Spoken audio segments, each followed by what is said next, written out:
Welcome to the Somatic Coaching Academy podcast with Ani and Brian. Join us as we explore the art and science of trauma-sensitive somatic practices and tools to strengthen your practice as a coach, therapist, or holistic professional. Master the art of motivating even the most challenging clients when you'll understand how to tap into and unlock your client's complete holistic intelligence. If you want to learn the most cutting-edge, research-supported skills for personal and professional mastery, you've come to the right place. Let's get this conversation started.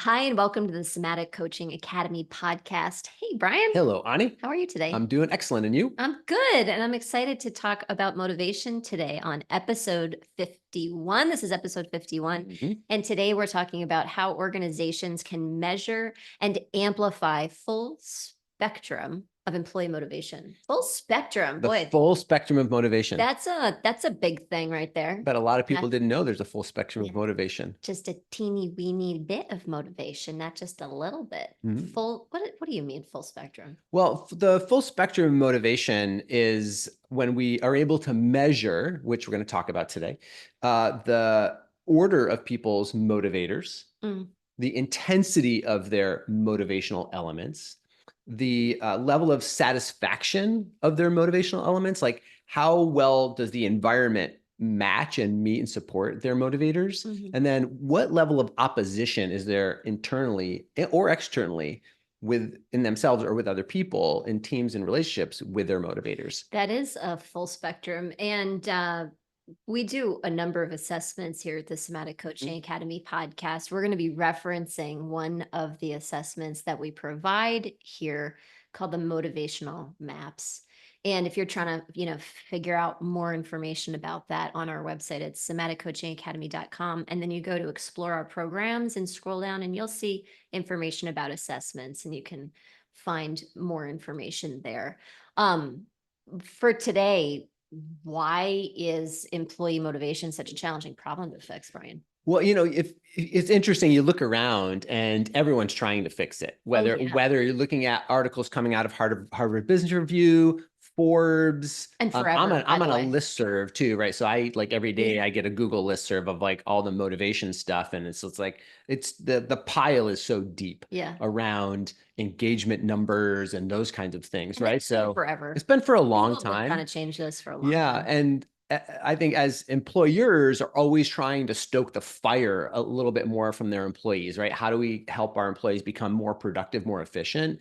And there's been all kinds of ways this has been tried over the years. Some ways really, really horrible ways. Yeah. Other ways, better than others. It still seems like there's a lag in the motivational environment. It was kind of interesting, actually, how motivated people were in healthcare when the pandemic happened, right? Yeah. But there was an external kind of crisis that moved people forward to kind of get a lot of stuff done. And then, of course, there's a massive burnout epidemic that has occurred. We're still in the wake of that after the pandemic as well. So, I mean, that's all stuff we can talk about with motivation. But why is it so hard to change? I think is what we're asking, right? Well, I think in general, people can feel pretty disconnected at work. They can feel disconnected between who they are personally, their personal values, and what they bring to work and what they're doing at work. Sure.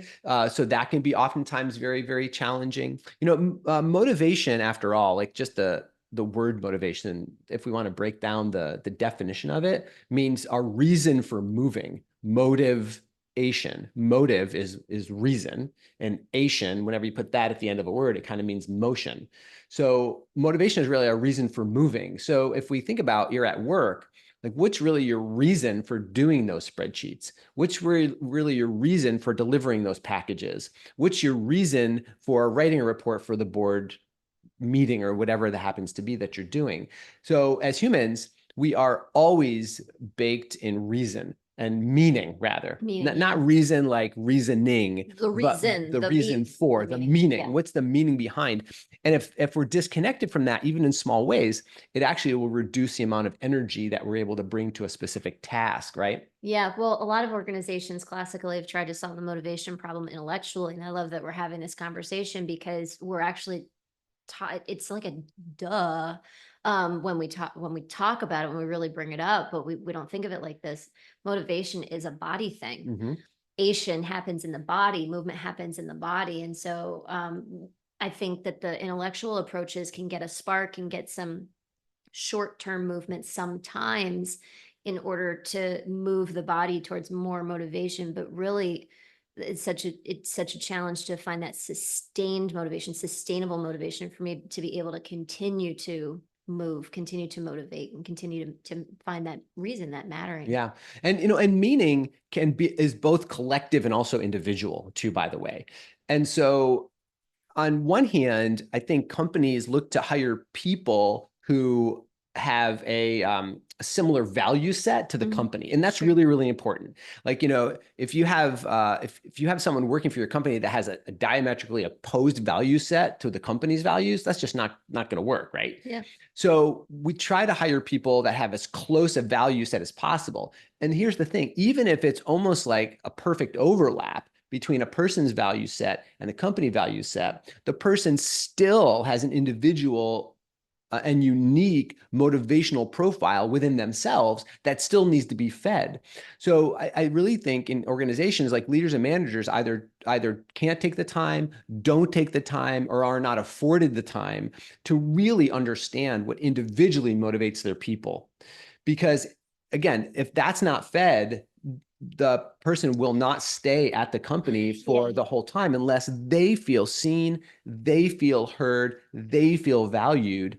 And by, measuring motivation with the motivational maps gives a really accurate look into how a person makes meaning and then turns that into action or into work. I think you bring up an important point that we've talked about a number of times. We were just talking about it on the last episode, actually, around making sure that you're solving the right problem. And I think a lot of times in organizations, leaders are trying to solve a problem, but the real problem is that if they just took some time to understand as individuals what the motivation is for people, they'd be able to, they wouldn't even have some of the problems that they have. And we need to say too that, what's the statistic? 80% of people don't know what motivates them, because we think we can just ask people, but we can't. Yeah, 80% of people, when someone takes the motivational map profile, there are 9 we call primary motivational elements that get kind of organized out in the assessment. We'll talk about those in just a bit. But 80% of people are not able to identify their top 3 motivators. And only 2% of people are able to identify their top 3 motivators in order. And we've done this. I was going to say, we've proven this in actually. big conferences with 300 people in a conference room, over 300 people in a conference room, everyone's taking the motivational map. And then we ask them that question, and exactly that percentage of hands come up. Statistics of who was able to identify their top 3, who was able to identify their top 3 in order. And it's interesting, actually, Ani, people are more accurate identifying their lowest motivator than they are their top 3 motivators. So most people are more accurate about identifying what does not motivate them than what does motivate them, which is interesting too, when you think about how someone goes through their workday, that we're actually probably spending more time paying attention to what we don't like than what we do like. Well, that reminds me that one of the things that we hear from leaders that's a big problem is like complaining and kind of like negativity. How do we stop people from that? But that reminds me, like, what are signs that motivation's a problem? Like, what's the check engine light for people, for leaders? So there's obvious signs and there's subtle signs. And most people are pretty familiar with what the obvious signs are. And the trouble is that we even let it get to that point where there's obvious signs. So what are the obvious signs? Well, absenteeism is an obvious sign. When people just are not showing up to work, right? And presenteeism, right? Presenteeism.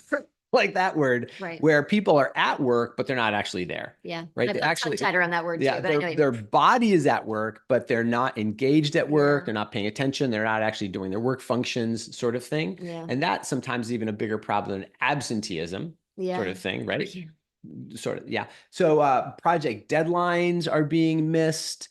The team isn't knocking work out in appropriate order, right? Things aren't getting passed down the line if you have multiple people working on it. So like those are all kind of obvious problems. Sure. Client delivery isn't happening, Sure. right? There's client conflicts or client issues that are going on. Yeah, some of that stuff you're talking about, we hope we never get to that place, but a lot of But it does, yeah, right? it A lot of the does, time, a lot of times. right? And so Gallup did a survey of 2020, in 2023, and these numbers, again, they seem so dismal that globally, only 23% of workers globally are engaged in their work. Jeez, really? Like only 1 out of 4 workers. Now in the US, it's a little better. It's like 33%, but still not great. So still. only one out of 3 employees who works in the US is actually motivated and engaged in their work, right? Yeah. So, and disengagement can cost a company between like 18 and 34% of an employee's salary. So if you have someone earning $100,000 a year, that's their salary, and they're disengaged, that's actually costing the company $34,000 a year just for that. It's a very expensive problem. Just for that individual. Right. And so it's a kind of a wide-reaching problem that happens all across the sectors. And here's the thing, though, companies actually still do not spend enough time, money, resources to solve that problem, right? We're so focused on, let's get the new tech in there. Let's get the new AI stuff in there. Right. Let's become more efficient. And the problem is we begin automating people more and expecting more of them without actually fueling what the reason for showing up to work to begin with. Yeah, it reminds me of expecting a car to run on a quarter of a tank of gas. I mean, for you and I, we start to get to a quarter of a tank and we're trying to find the nearest gas station. But this is like, we continue, people are depleted, or unmotivated and depleted, and we still expect them to run on high octane. Yeah. Yeah. So what are some options to solve? I mean, this feels like it's so unsolvable. Yeah, right. It feels like a pretty big, it's very prevalent. thing. Nobody's been able to figure it out. Tell us, Well, yeah. So Brian. there's a couple different options, right? More than a couple different options to solve this. Yeah. Now, most companies that when we talk to them, they're like, hey, let's just do a workshop. Oh yeah. Can we just do like a 3-hour workshop on Friday afternoon to change all the motivation of all of our people? Yeah. And so run the assessments, tell us about them. So like that can, that's like something you can try, or bring in a motivational speaker. Let's bring in a motivational speaker. That'll get everybody fired up for like a day and a half sort of thing. Right. And so those things, you tend to not get as much out of them as you'd hope, that you'd like, right? Makes sense. Again, because of behavior change and culture change, that takes time to be able to work through. So I'm not saying they're completely invaluable, but we have to be clear about our expectation of how much that's actually going to move the needle. Sure. Are you just looking for a boost, or are you looking for actual change? Right. Yeah. So that's one option.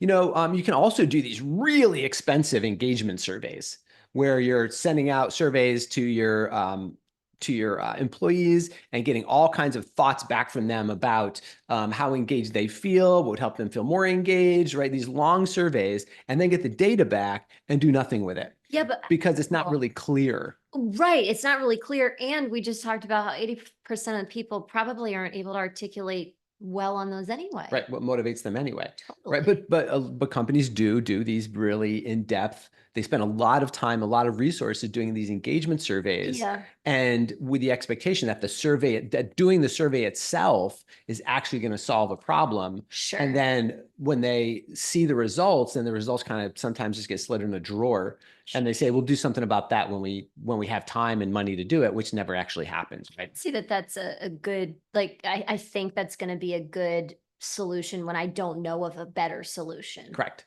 Yeah.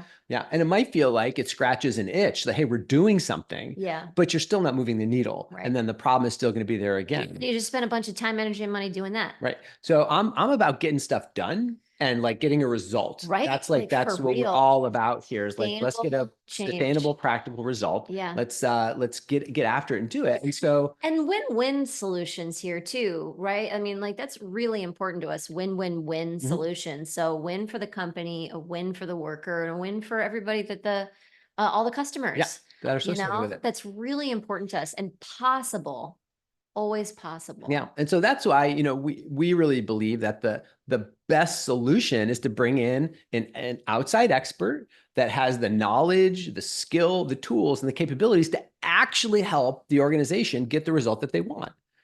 I mean, that's really the best investment, right? Bring in an outside expert that's proven they can do it, that has the results, has the tools and the skills, and can deliver the results that the organization wants. A lot of times organizations turn to internal people too, Brian. Yeah. So what do you have to say about like where organizations turn? Yeah, so a lot of organizations do turn to internal teams, learning development teams internally, which isn't a horrible option, but there are some drawbacks to it. Number one, those teams tend to be stretched already with what they're already doing. So when you're talking about a motivational initiative to actually understand what motivates your people inside the organization, and then to create and then to have an assessment that actually accurately shows that, so you can get that information clean out, and then be able to interpret that information back to both the employee groups, the teams, and the leadership team as well, to be able to create a cohesive plan and able to organize some goals around what you're going to do with that,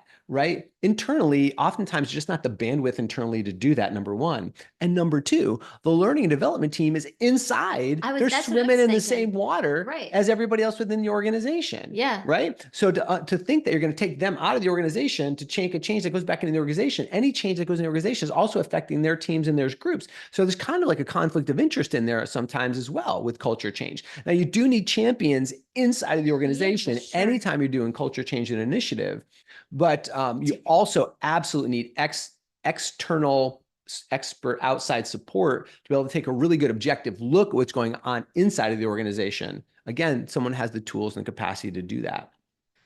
Yeah, yeah. And how important to get that outside perspective. Like you said, everybody's swimming in the same water over there.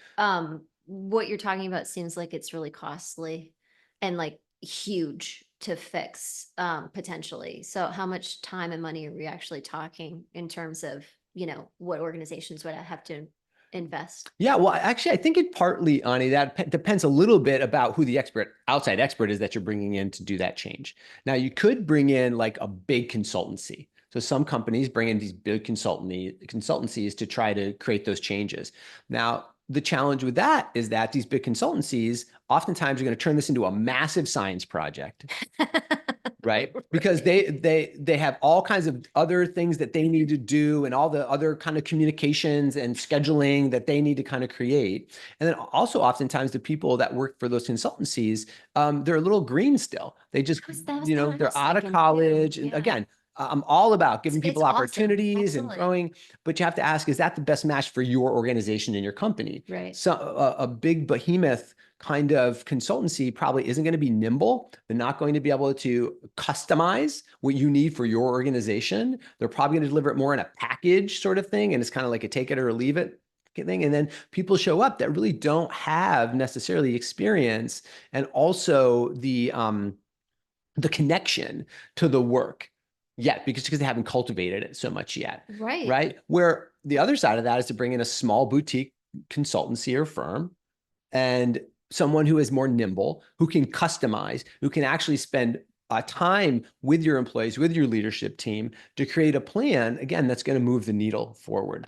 So it's not just a logo that's coming in to do it. It's actually a person with a face and experts on their team to be able to do expertise and experience. I think that's one of the biggest reasons why boutique firms are so powerful, is because you really do have that expertise. Like, it's very potent. It's the word that's kind of coming to me. Yeah, and precise too, right? So it's potent, but it's also very precise, because the smaller firms can precision. be very surgical about how they're doing things. It's not a big blanket, and it's not already out of the box. It's a little bit like a paradox, actually, because you might not think that about boutique kinds of firms, but it's true. Mm. The precision that they're able to execute, it just is different. So to really think, I like that you're talking about this difference between the big firms and more of a boutique firm and kind of the results that you might expect. Yeah. Yeah.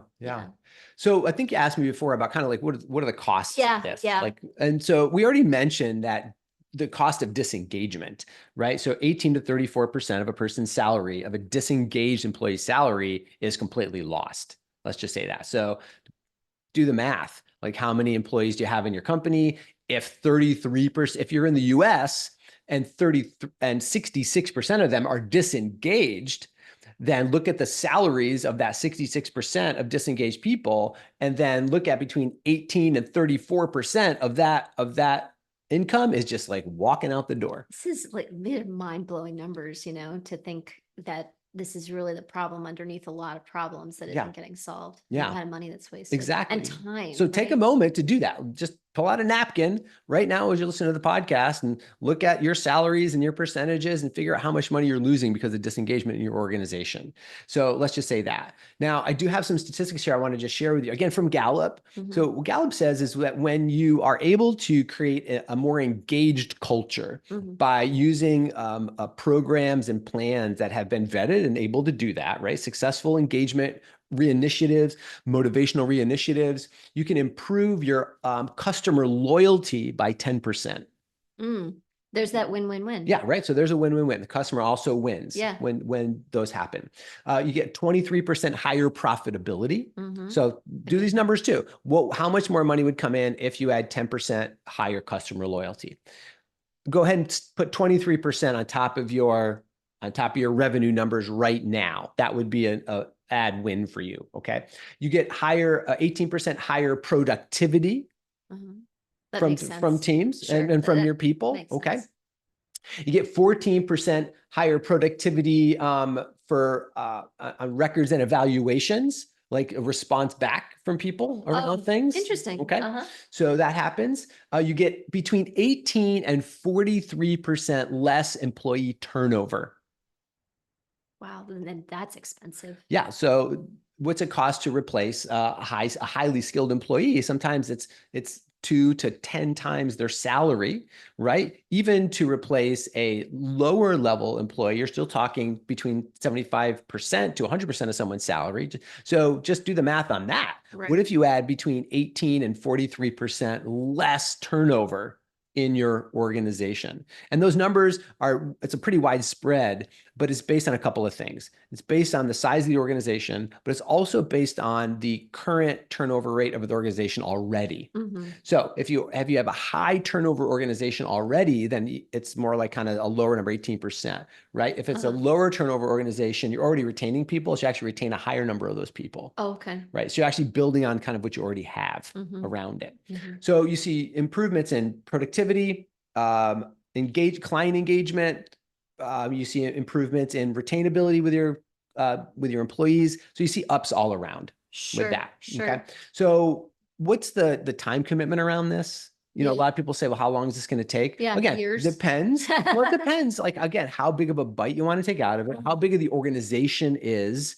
These are all the kinds of conversations we have with people about this, right? To, again, be very precise and be very specific about how this is going to impact the plan for your organization. It's not just one kind of number from a big consultancy. It's like a very kind of precise conversation that, you can get in organizations we've worked with, you can get a pretty good bump forward in about 6 months of work. Yeah. Of doing the assessment and doing the programs that we have organized based on that assessment.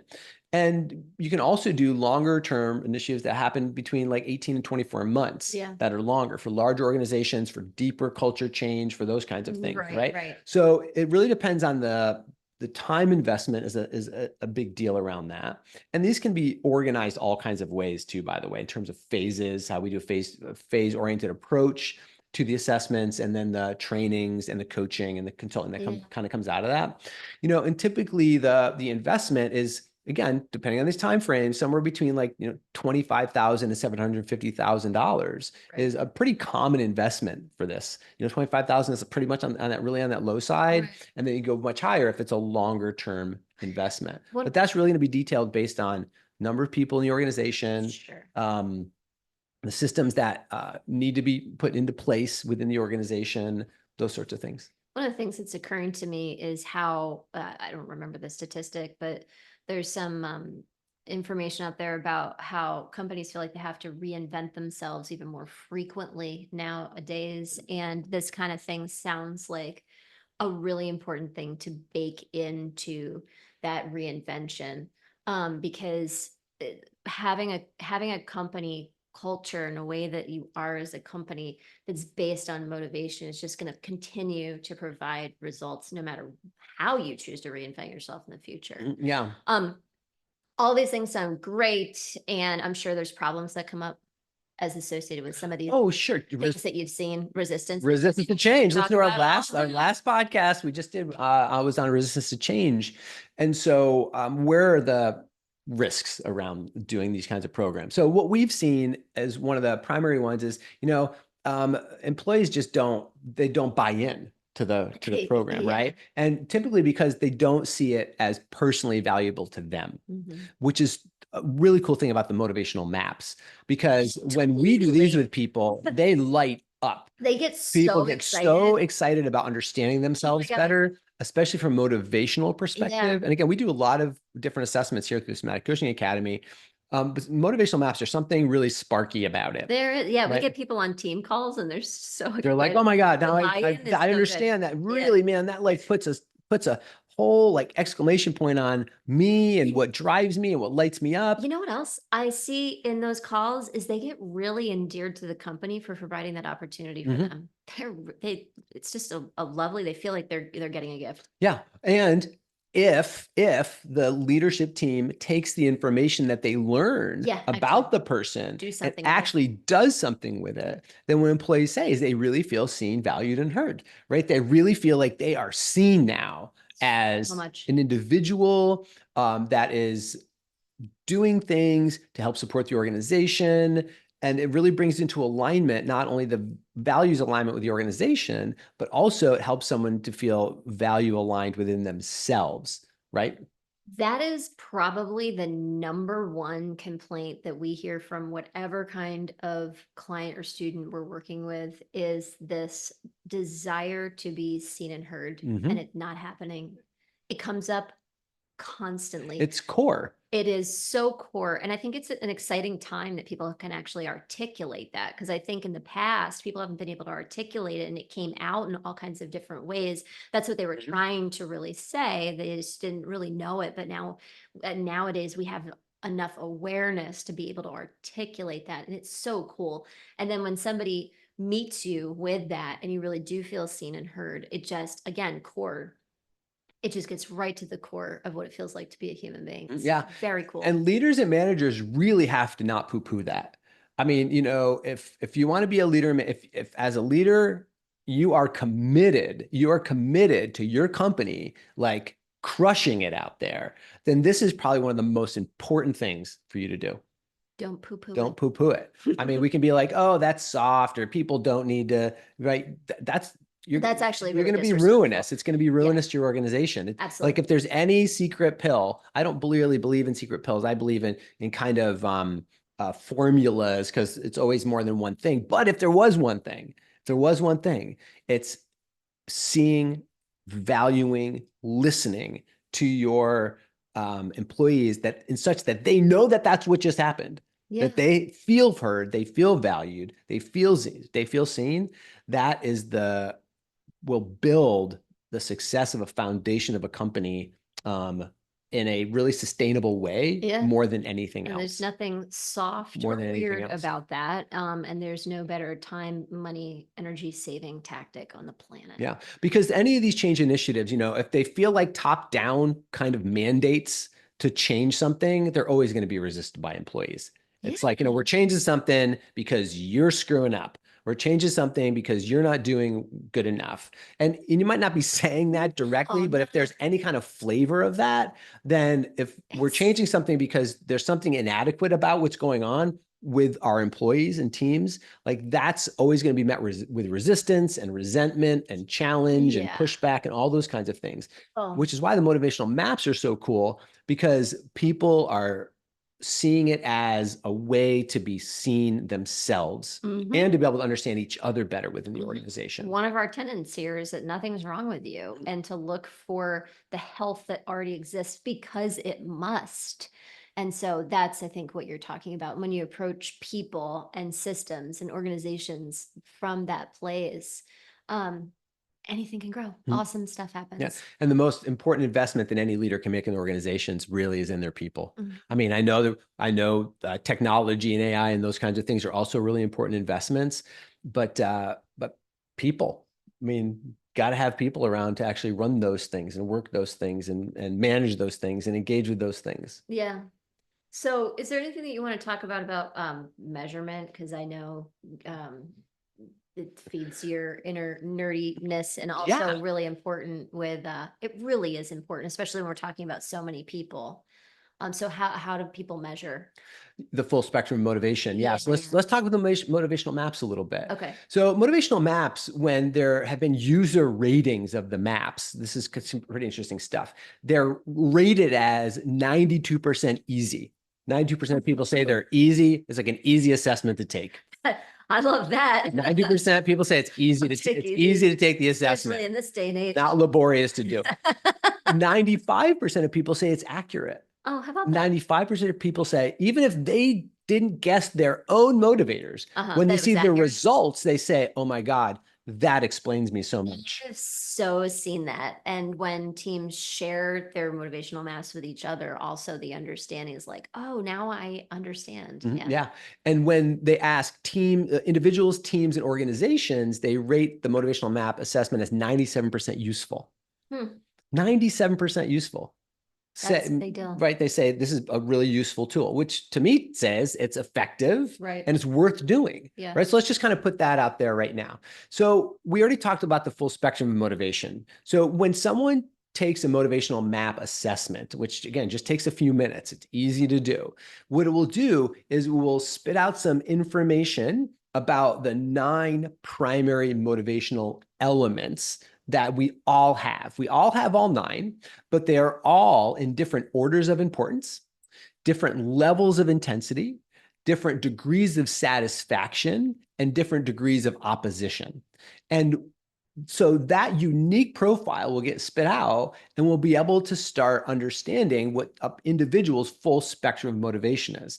And we get an overall motivational number for each individual as well. How overall motivated this person is, how satisfied they are with each one of the motivational elements, what their top 3 are, what are the things that really kind of fire them up, what are the things they're really might also indicate what they're really good at or really desiring or willing to do.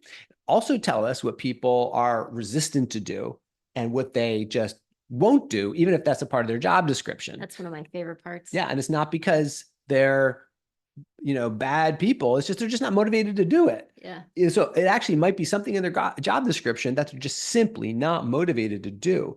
And then when we work with employers who find that out, and we go, oh, can we just move some things around a little bit and actually offload this thing to the other person who's motivated to do it? Wow. Then all of a sudden the overall team, the overall organization gets a lot more motivated. Yeah, that's so fun to watch that happen. Sometimes it's really easy stuff. Yeah. Yeah. So maybe let's just really quick talk about the nine motivators. Okay. So there's, again, lots of books written on motivation, different, like what 4 things are important to motivate people. What are the 3 most important motivators? So a lot of people have a lot of things to say about it. And I think that's really, really great. What our experience is using motivational maps is we're actually looking at 9 areas. So some people are motivated primarily by impact, primarily about the impact they make in other people's lives. Other people are primarily motivated by freedom and autonomy, right? How their own freedom, their own autonomy, their own ability to make decisions for themselves and for their job functions, sort of thing. Okay. Some people are really motivated by creativity, uniqueness, innovation. So you'd want these people more in the innovation kind of side of things, because that's what they're naturally going to be inclined to do. Okay. So certain people are primarily motivated by control, a sense of control and responsibility. Other people are motivated by expertise, or another one is affluence. and then we have connection, we have recognition, and we have security. So those are the 9 motivators. And again, they all show up in different orders. So when we read those out, some people think of somebody else and they're going, oh, that's them. Yeah. But be careful about kind of trying to pin someone based on one thing, because the way these motivators work together, they can show up in subtle ways that we think it's one of the areas, but it's actually a combination of how some of the other ones work together. Totally. I just saw that on a motivational map I took for myself recently. I retook mine recently and saw one come up and was like, oh, I did not see that coming. Mhm. And when I really look at it, I was like, that's exactly what's happening. Yeah, exactly what's happening. Mhm. Yeah. So when you do this for a whole team or a whole organization, Ani, what's really cool is you get the individual motivators, but then you also see Yeah. the overall pattern That is of super cool. motivators for the whole organization. So you Yeah. can actually tell overall what are the primary motivators for the whole organization, which then allows you to start to interview and attract people based on the motivators of the organization. So go back to what we said at the beginning of this podcast, saying that in order to have a really highly motivated employee, you need actually 2 things. They need to be in values alignment with the organizational values, number 1. And number 2, their individual motivators need to be fed on a regular basis. So when we do a map of a whole organization, it'll actually show up what the motivational character of the organization will show up. And then you can actually start to hire people based on that motivational character, which brings people into greater values alignment with the organization itself. Right. Yeah, So that's huge. Yeah, I'm also thinking about some companies where we've mapped customer sets, which has been super cool, and been able to see motivation for the customer set. Yes. And also how that fits in with the organization itself. It's just so fascinating and fun. Yeah, that's awesome. Right. That's one of the things we love doing is helping sales teams understand the motivators of their customers. And when you understand what motivates the customers, it can start to gear how we are talking to our customers about things that would serve them better. It starts to cut through some of the fog of understanding of why would this product or service really benefit me, when you can start to speak to it through their motivators. So we love helping sales teams with the motivational maps. It's actually I think one of the best uses of the maps that we've found. Oh, yeah. One highly, in terms of kind of profit groups, that area is really awesome. And again, one of the things that's so important to us is helping people to be seen and heard. And then sales doesn't have to feel mucky and icky or pushy, or, it doesn't have to waste energy. It can really be a super fun process of finding the just right matches and win-win-win solutions. Yeah. So one of the most exciting kind of things that we've seen by using the motivational maps with organizations and individuals, by the way, right? Because you get the printouts for individuals, teams, organizations. You get so much information and data from this, is we've seen improvements in individual motivation by 160%. We've helped to improve individual motivation by 160%. And so the change that brings to someone's attitude and energy levels is just tremendous. Yeah. Right. And we've also helped organizations improve their engagement and ROI by 715% by using these tools. So we've got a lot of great results with it. This is an amazing assessment. We love getting it out there in the world. And also just love helping people feel more motivated and engaged in their lives. It's a really important thing. Yeah. There's the stats on that are just so, I don't know, it brings me so much hope, because there's effective solutions to these things that have been such big problems. Why do organizations procrastinate on moving forward, Brian? Because it seems like a no-brainer. Well, I think most organizations procrastinate because they believe this is less valuable. Mm-hmm. Sure, right? Sure. There's more obvious things to spend resources on. Yeah, right. We've got to get that new tech up and running, sort of thing. Oh, we've got to turn a profit like immediately because of our shareholders if it's a public company. So there seems to be all these kinds of irons, like all these fires burning. Mm-hmm. And what I think a lot of organizations don't realize is the reason those fires are burning is because only 33% of their workforce is actually engaged. Right. So right? solving the right. So you got 100 people working for the company, only 33 of them are actually working to their fullest capacity. No wonder you have a bunch of fires. Yeah. No kidding. No kidding. And just like, we've talked about in a lot of episodes, and certainly in the last episode, having an awareness of what you're looking for helps you then to have an awareness when it shows up that, oh, that's the problem I really should be solving. Yeah. So just like when we talk about individuals and solving the nervous system problem rather than all the superficial problems that come up, this is actually just like that. Yeah. So if you're really kind of, we're asking this question about, well, what happens when organizations procrastinate on doing this? It's pretty simple. They keep losing money, they keep losing employees, and they keep losing their minds. I mean, it's like that's the cost. That's the cost of procrastinating right there. So keep your sanity and do something different. keep your sanity and do something different. Well said. Well said.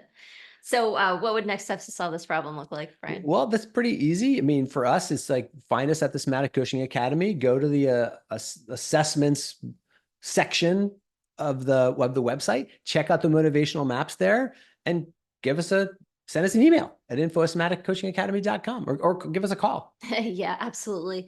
If you go to our programs page, you're going to be able to see a bunch of different things we do, including how we work with organizations and including our assessments. And hey, if you're just like, we just want to talk, we've got email, we've got phone calls. So look us up and it's have a conversation about whether or not it's right for your organization. Yeah. This was such a fun conversation, Brian, and I'm glad that you were able to bring your expertise. I know that expertise is something that motivates you, and your creativity, which is also something that motivates you, allows you to take that expertise and come up with creative solutions. And it's been so cool to watch how you've brought the motivational maps into organizations, into people's lives to be able to create change. So thanks. Yeah. It's been fun. You're It's been welcome. super fun. Awesome. Thanks for this episode. We'll really look forward to seeing you on the next episode, which I believe is our almost our 1 year anniversary. Actually, we have one more. Almost, I think we have a faculty lounge before, so we get to talk to a special guest next time. So we'll see you on the next episode of the Somatic Coaching Academy podcast. Bye-bye. Have a great day.